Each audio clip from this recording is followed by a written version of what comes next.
Ako'y kinabahan po ng sobra. First time ko po talaga magsasalang ng set. This is it. The scenes are coming up now. It was exciting, Kuya, but a little scary. Mayroon pong maraming cameras, tapos yung production staff, tapos may tent, parang eksena talaga. Hey guys, good morning. Good morning po, Director. Mag-breakfast na kayo? Okay, mag-makeup na. Kasi meron tayong tinatawag na oras para mag-grind. Yung tama, okay? Kaya napaka-importante hindi dapat na late. Okay? Sige, pwede na kayo mag-makeup. Sige po, thank you, Reka. Thank you po, Direk. Habang inaayusan ang unang sasalang na si Maymay, sina Edward at Yom, inaaral na ang kanilang script. Okay. Guys, 18B tayo. Ito yung series of montage. Yung dalawa. I-cut niyo yung script, 18B. Kasama ka, Kisses, dito. Script mo, Kisses. Why? Bakit mo naiwan yung script mo? Ano ka-importante? Ang script sa artista. Bible yan eh. Ano bang ginawa mo bago kayo pull out? Kumain. Same with them. Kumain din sila, di ba? Next time, ha? Alam mo kung gano'n ka-importante yan. Okay? Next time. Hindi pa man sumasalang sa shoot, mukhang masusubukan agad ang teen housemates. Guys, meditation. So, i-read namin ng yung sequence 1, instead na fixing natin, papunta kayo sa pag-iibig ng tubig. Sino ba tayo? Bigyan mo na. Listen mo dyan. Tulungan mo ako. Gamit mo gagawin. First sequence natin. Verses. Hindi po yung bed. Ni-revise. Ni-revision. Nangyayari talaga yan, guys. Na on the set, nag-revise. Depende sa location. Depende sa kung ano mang factor. Iba talaga minsan lang ganyan. So, dapat ready kayo na mabilis ang mag-memorize kung ano yung ibibigay sa inyo. Binago ni Direk yung script on the spot. Nagulat po ako kasi na-practice na po talaga namin lahat. Na-realize ko na yun talaga yung disiplina ng mga actors na kailangan on the spot may ibibigay sa'yo and aaralin mo agad. Ang ganda. Ganda naman ng ate ko. Maagang sa rin pag-ibig mo. Tapos mag-aabig kayo dyan hanggat hindi pa nagkakasidere. Kahit ano mo na tapos na kayo. Ilang sandali pa, nagpunta na ang apat sa set kung saan nakilala nila ang kanilang sorpresang ka-eksena. Introduce yourself.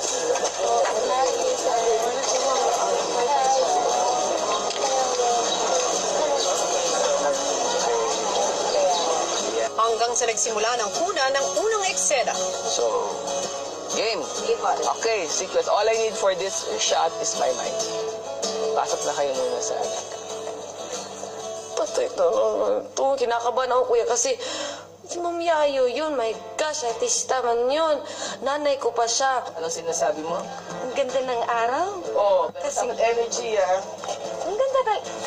Mag-stretch. Ganda na araw. Wow, talagang beautiful day, ha? So, patingin. Action.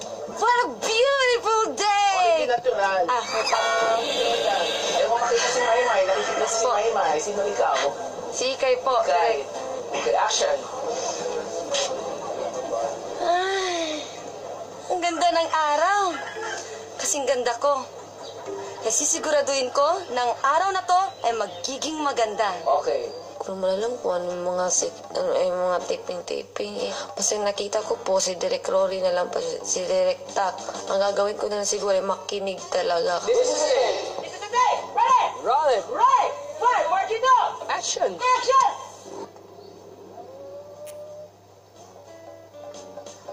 Cue Maymay.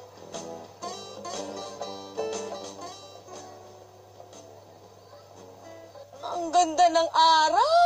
Kasing ganda ko. Cut! Cut. Pasok cameras. Kung nakaraos na si Maymay sa kanyang unang scene, ang sunod na sasalang na si Kisses hindi na mapakali. Oh my gosh! First time sa salang, nakakakaba talaga, kuya, as in. Kasi andun po si Direk Rory. Pero at the same time, I was very happy na meron akong opportunity na makaranas ng ganun po, kuya. Maya-maya pa oras na para sa unang salang ni Kisses. Okay, mga ate! Tapos na yun! Kamuwi ka, tapos tumatakbo ka na, Andro! Yung, takbo! Tiga, tulungan na kita. Pero sa rehearsal pa lang, Pakibigay yung headset kay Kisses. Kisses, you know why you don't look natural?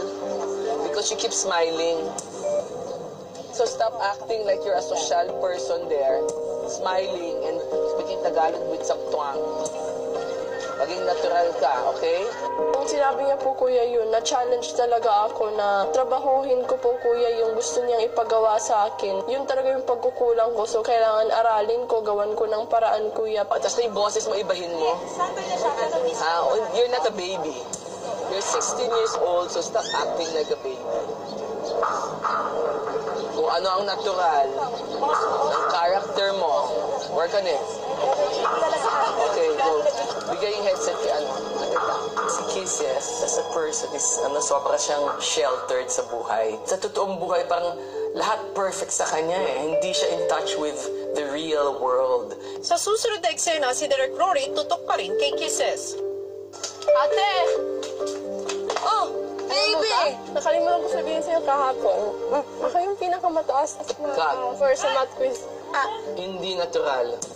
Sa totoong buhay, maglalabas pa sila ng labada, iiwanan dyan sa driveway.